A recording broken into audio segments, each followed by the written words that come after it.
a palavra que eu trouxe foi sobre algo que Deus falou comigo no começo dessa semana, num devocional. Porque, na verdade, não era a palavra que eu ia trazer. Eu ia falar sobre paternidade, mas Deus tocou no meu coração uma palavra e eu senti que era para trazer hoje. Então, no Antigo Testamento, a maior parte do pessoal está lendo o Antigo Testamento, eu acredito. Acredito que todo mundo esteja lendo a Bíblia também, né? E no Antigo Testamento fala muito sobre Israel e sobre as leis e sobre como Israel fazia ídolos para si mesmo e adorava outros deuses. E fala também sobre a ira de Deus com Israel porque eles adoravam outros deuses, sabe? E toda vez que Israel precisava de ajuda de Deus, a primeira coisa que eles faziam era clamar o socorro pelo Senhor.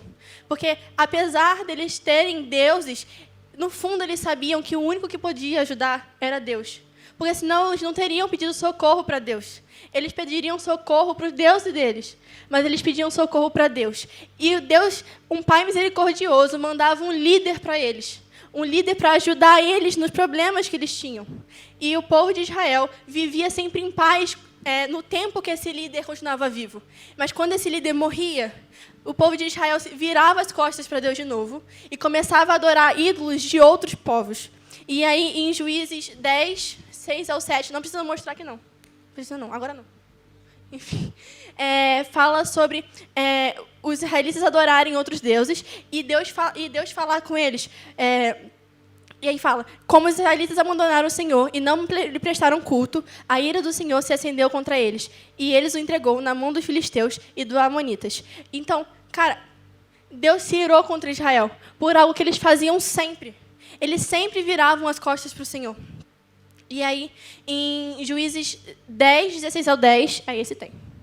Ali, não sei se vai aparecer. Tá. Eu vou ler dali, que é mais fácil. E tiraram os deuses alheios do meio de si e serviram ao Senhor. Então já não pôde ele reter a sua compaixão por causa... Não é essa parte não. 10 ao 16. É 10 do 10 ao 16. É 10 primeiro.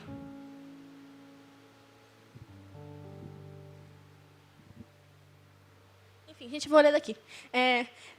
Então os israelitas clamaram ao Senhor, dizendo, temos pecado contra ti, pois abandonamos o nosso Deus e prestamos cultos ao Balaíns. O Senhor respondeu, quanto os egípcios, amoreus, os amonitas e os filisteus, os sidônios, os amalequitas, os maonitas os oprimiram, e vocês clamaram a mim, eu os libertei das mãos deles. Mas vocês me abandonaram e prestaram culto a outros deuses. Por isso não os livrarei mais. Clamem aos deuses que vocês escolheram, que eles os livrem na hora do aperto. Os israelitas, porém, disseram ao Senhor, calma aí. Tá. Nós pecamos, faze conosco e achar melhor, mas te rogamos, livra-nos agora. Então eles se desfizeram dos deuses estrangeiros e que havia no meio deles e prestaram culto ao Senhor. E ele não pôde mais suportar o sofrimento de Israel. Então, mesmo o Israel cometendo o mesmo pecado inúmeras vezes, porque Israel, se você ler os primeiros livros da Bíblia, você vai ver que Israel peca contra o Senhor, fazendo os deuses e adorando outros deuses milhares de vezes. Muitas vezes. E mesmo assim o Senhor perdoou eles todas as vezes. E o Senhor ajudava Israel. Mesmo que ele se irasse contra Israel, ele tinha pena deles e ajudava eles. E, cara, é muito fácil a gente julgar Israel nessa posição. Porque eu estava lendo a Bíblia, foi por isso que eu trouxe a palavra. Eu estava lendo a Bíblia e na hora que eu li de novo que Israel tinha pecado contra Deus de novo, eu falei, ai, gente, que povo burro. Vou falar a verdade, eu falei, gente, que povo burro, não tinha... Ninguém pensava no meio deles, não, tipo, para falar, gente, toda hora, o mesmo pecado toda hora. A mesma história toda hora se repete, toda hora a gente peca pela mesma coisa, toda hora Deus se ira contra a gente, toda hora a gente comete a mesma coisa.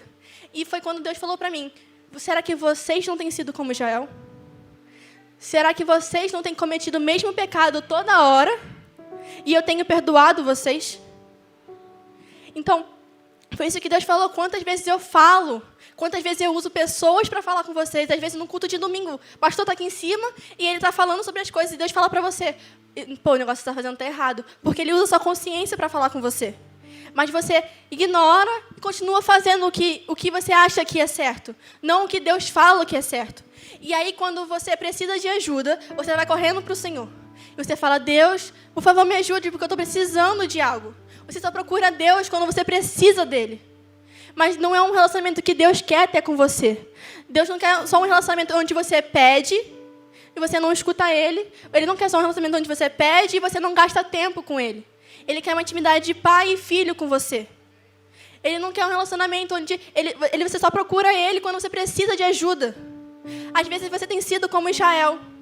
Você vira as costas para o Senhor e quando você se vê no buraco onde você se enfiou e vê que está muito fundo e não consegue sair, você vai e fala: ai, Senhor, me ajuda a passar por essa prova.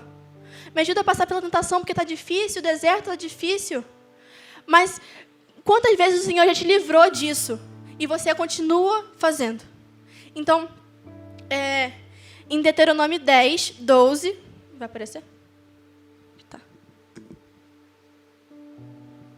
Agora, pois, ó Israel, que é que o Senhor requer de ti?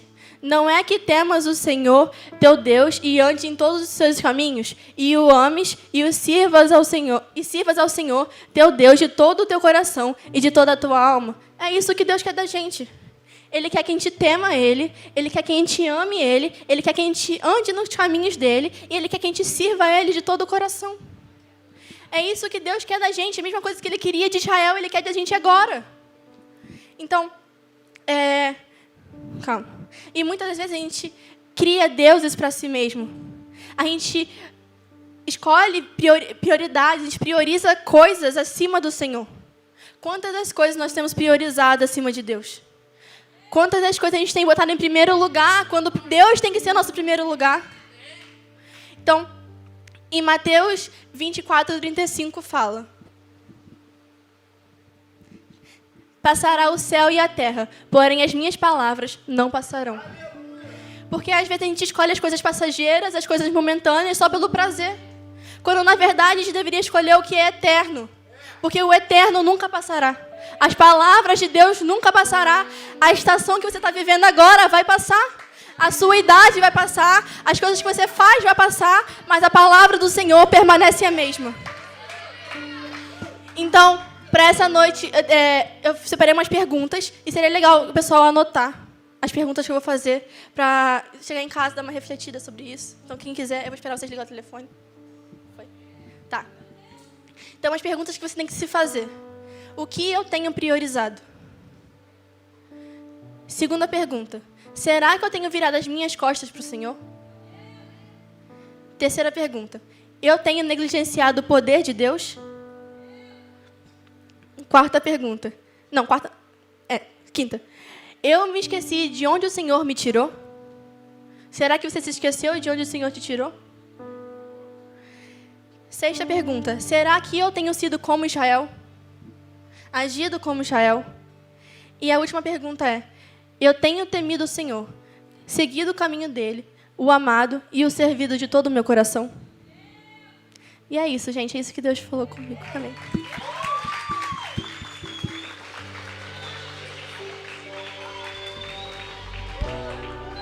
Não. Pode ser melhor. Pode ser melhor.